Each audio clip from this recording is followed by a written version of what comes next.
Ciao Birkenstock fans, Michelangelo here from Repair My Birkenstocks and CustomMadeBirkenstocks.com. Today I come to you from my home shop. I work at the regular shop probably 6 or 7 days a week, but occasionally I do bring work home. And at the house here I have many of the things that I have at home, a lot of the same machinery which you'll see in a later clip.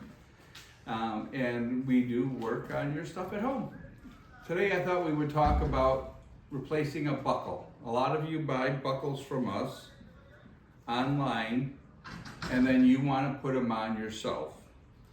We do it using this tool. And this tool is about 60 years old and they don't make them anymore. So I'm fortunate enough to have several and it works really nice, and I'll show you how to do that. But if you don't have one of these tools, the other two ways you can do it is with a needle and thread. You can line the buckle up and then sew it with a regular needle and thread. But some of the leathers are a little bit hard. So in that case, you would want to take a hole punch and put it on the smallest hole and then punch the leather and then sew it. It makes it easier. It'll make it easier to pull it tight too. So in those cases, you would punch the leather around the stem of the buckle and then you would hand sew it. But let me show you how to use my tool. I've already done these and I've punched the holes in these straps here. This is for a red Kumba. So let me grab my buckle here. Put it in place. We'll grab some staples.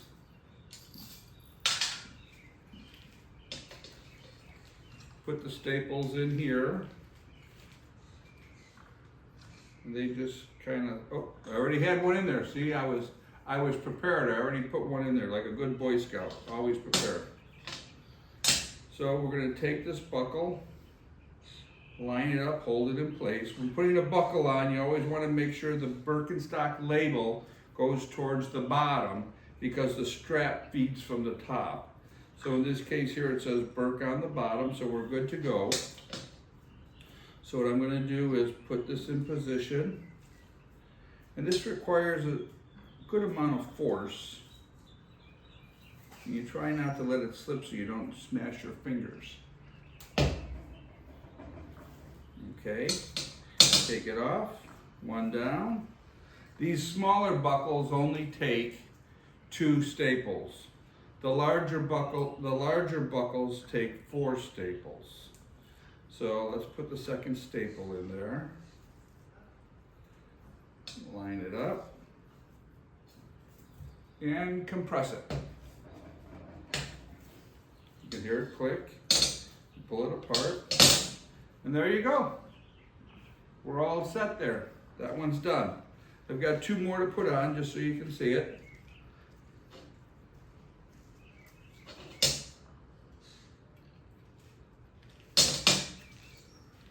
In case you're wondering what I'm compressing that on, this is what I call a booger remover. No, we're not talking about your finger. We're talking about this rubber piece here. And we're going to talk about that in a later video on using a booger remover for your glue items. All right, so let's do this one again. We'll line this one up, put it in the right spot, hold it tight, and let's put the staple in there.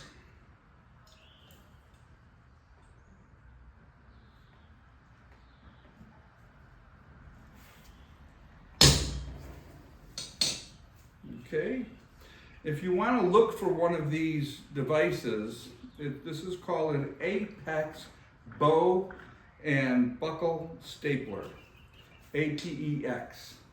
Like I said, they were made about 60 years ago, and then the company that made the staples quit making the staples, so people quit using them. I found a supplier for the staples, and so I've been able to continue to use mine. In addition, I have a number of these that I am retooling and then we're going to offer them for sale. We'll also be able to sell you the parts to retool your Apex stapler so that it will work just like mine.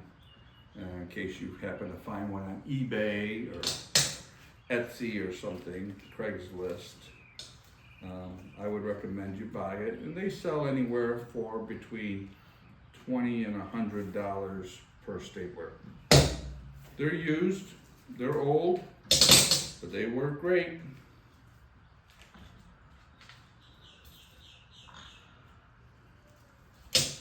All right, last one.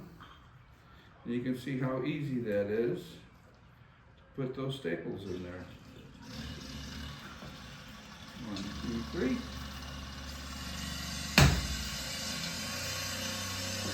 Piece of cake. Staples are in there.